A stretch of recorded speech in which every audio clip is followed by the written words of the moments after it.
Alrighty, so today we're going to do the other New York team in the season preview, that is New York City FC, also known as NYCFC, and this has been a very interesting offseason for NYCFC. I mean, they lost a lot of talented player in the offseason, even lost a legend, that is Maxi Morales, who decided to go back to his native country in Argentina, but yeah, as much as I know that there's been a lot of people who's been throwing the word rebuild with this team, and that seems like they're just going to tank this season and create a new core, I don't think that is the case, because when you look at some of the moves that they made this offseason, it feels like they're more heading toward a season where they're retooling rather than just go on a full rebuild, and that I still have a feeling that they could still be a competitive team in the Eastern Conference, as they've shown pretty much ever since they came into the league. But last season, they finished with a 16-7-11 record and finished with 55 points. But they did lose to the Philadelphia Union in the Eastern Conference Final. In fact, the Union got revenge against NYCFC in the Eastern Conference Final, because the previous year, the Union did lose to NYCFC in the Eastern Conference Final, and NYCFC eventually will win the title. But that's definitely a good season for a team that have defended MLS Cup champion, because we have seen before where teams have defended MLS Cup champion, they might have an MLS Cup hangover, and they just either missed the playoffs or didn't do well once they get into the playoffs. But that being said, speaking of MLS Cup, they did win it in 2021 after finishing 4th place with 14-9-11 record and finished with 51 points. Now, in the previous season, this was prior to when they win MLS Cup, there's always been this narrative of the fact that this team always find ways to choke in the playoffs, and obviously that MLS Cup win has really kind of stopped the narrative of the fact that this team always find a way to do well in the regular season, but then they of course find ways to choke in the playoffs. Sounds like another New York team that I recently talked about. But in 2020, that was kind of the peak moment when they lost to Orlando City in the first round after finishing 5th with a 12-3-8 record and finished with 39 points. They didn't just lose to Orlando City. They lose them in a very humiliating fashion. That was the oh god, what I'm kind of blanking on his name. Oh, Rodrigo Schlegel game. That he of course came in goal and basically make a couple of big saves in the PK shootout, and NYCFC of course already having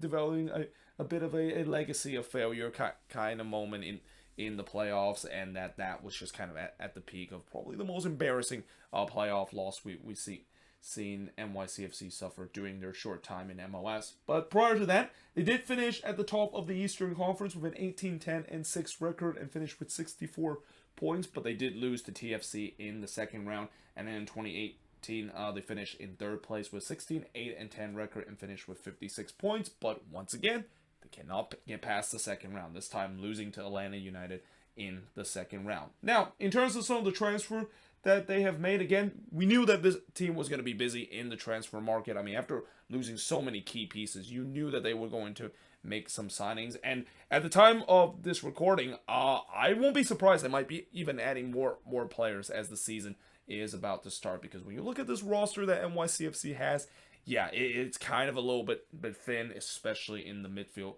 position. But as of now, they got Misha Ilitnich. Again, I probably butchered that name, but I'll get better as the season goes along. They also got Matt Fries from the Philadelphia Union. Then they got Tony Alfaro, Gabriel Sego, Malcolm Johnston from the draft, and then they also got Brian Kutfu from Mallorca in the Spanish league. But in terms of some of the players that they lost, this is where we talk about how they lost a lot of key players. And it's all start with them losing A-Bear, who went to the Seattle Sounders, Anton Tinnerholm going back to his native country there. And then they also lost Alexander Callens. And this was kind of the big discussion throughout this offseason of whether or not if NYCFC is able to re-sign Callens and Johnson.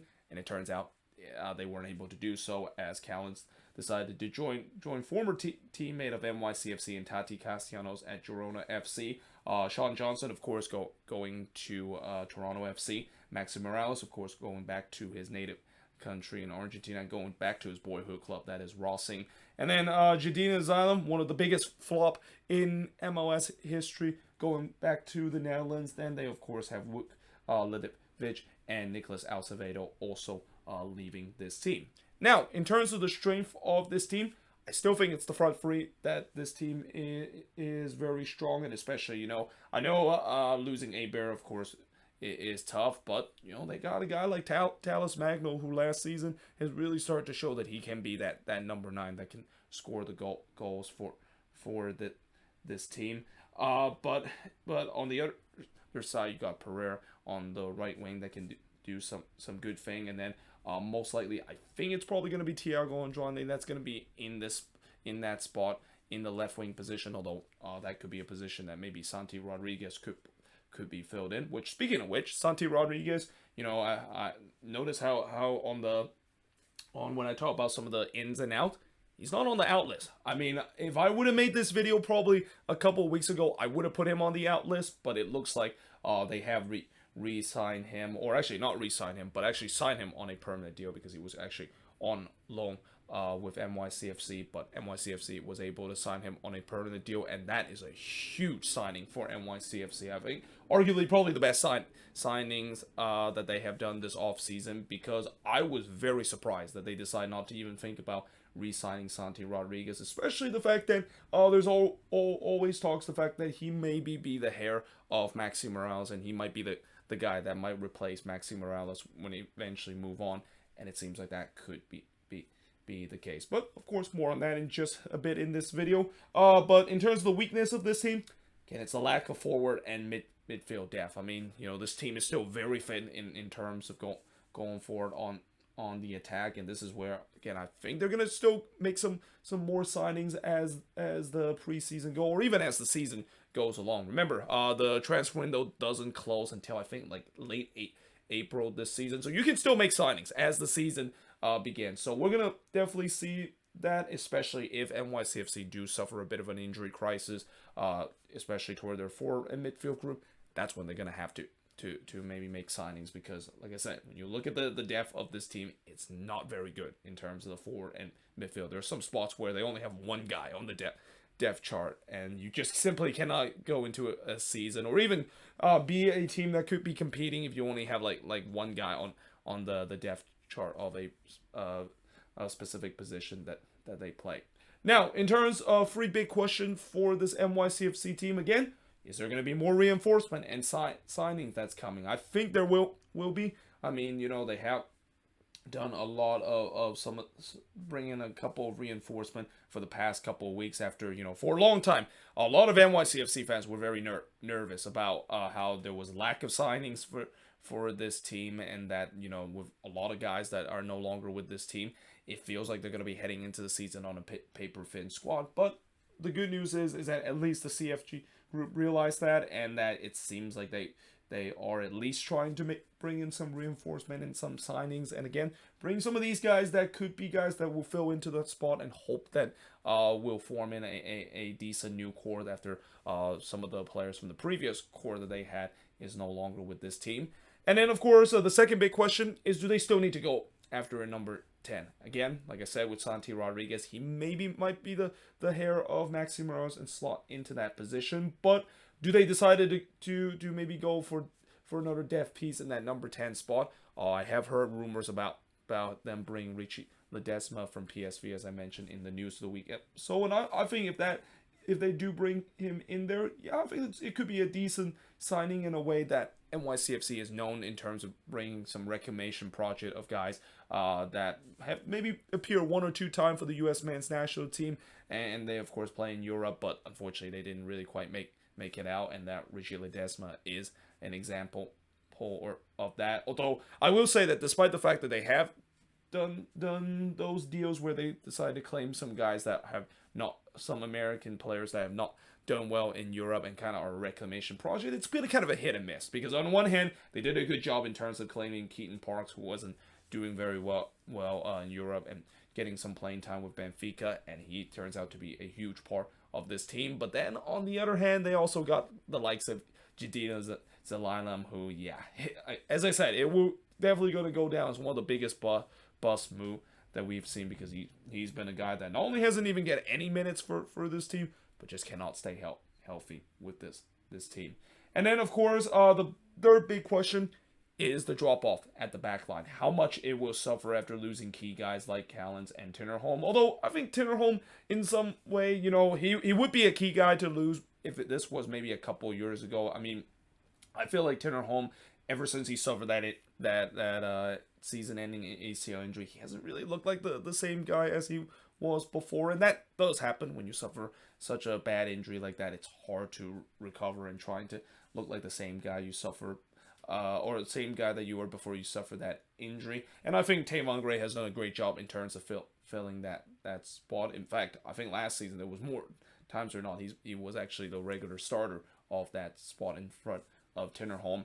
But the Callens loss will definitely be huge, and this is where they better hope that Thiago Martins is worth the DP money that they signed. Again, last season, as I said before, for when they decided to sign Thiago Martins as one of their designated player, it's always kind of a bit of a cardinal sins to sign a defender on a designated player contract. And if you decide to do that, you better hope that he's gonna become one of the best defender in the league, and that doesn't seem like was the case for Thiago Martins. I mean, he was okay, but he was definitely not worth the DP tag that he would be labeled. And now that I think he's gonna have to step in regularly alongside with Maxime Chenot, I think it's going to be interesting to see how that is going to work out. But in general, in terms of the drop off, we will never know. It might be a little bit of a drop off because Callens means so much to this team. He was a key player to this NYCFC team during last season and even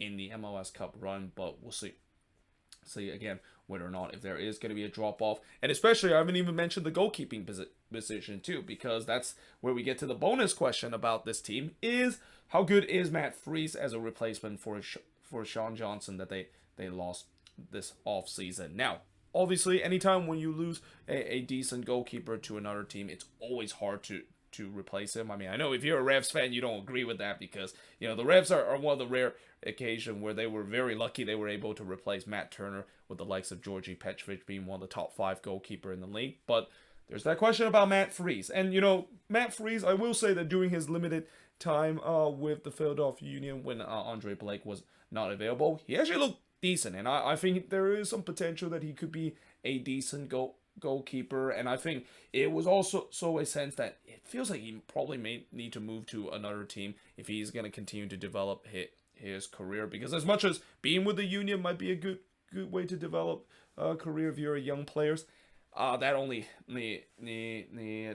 kind of apply if you're an outfield player. If you're a goalkeeper, that's a very tough place to develop when Andre Blake is basically the regular starters game in and game out. And again, Matt Freese didn't really get a lot of minutes, but at least in some of those limited minutes when he was the number one for the Union team, I thought he was decent. So I don't think there's going to be too much of a drop off in terms of that. But again, he is still a young goalkeeper, and young goalkeepers, they do sometimes make mistakes and stuff. So I think that's going to be something that we're going to watch out for. And especially, I will say the other thing about Sean Johnson is that last season, I didn't think he actually had a decent season. I mean, I know the previous year he was probably having the best season of his career en route of winning an MLS Cup, and eventually that's where there's a lot of people talk about how he could maybe be the number one goalkeeper for the U.S. men's national team in the future. But last season he definitely regressed. There was times where he did make some mistakes. So again, I think this might not be a big drop off. I think replacing a Sean Johnson with a relatively young but also a highly potential goalkeeper in Matt Freese, I think that's a good signings for NYCFC. But let me know in the comments below if you're an NYCFC fan. What do you think of this video, and what do you think are some of the strengths, the weakness, and also the 3 big question facing this team for this upcoming season. But until then, hope you guys enjoyed this video. If you do, make sure you guys leave a like, smash the subscribe button, and I of course will see you guys next time.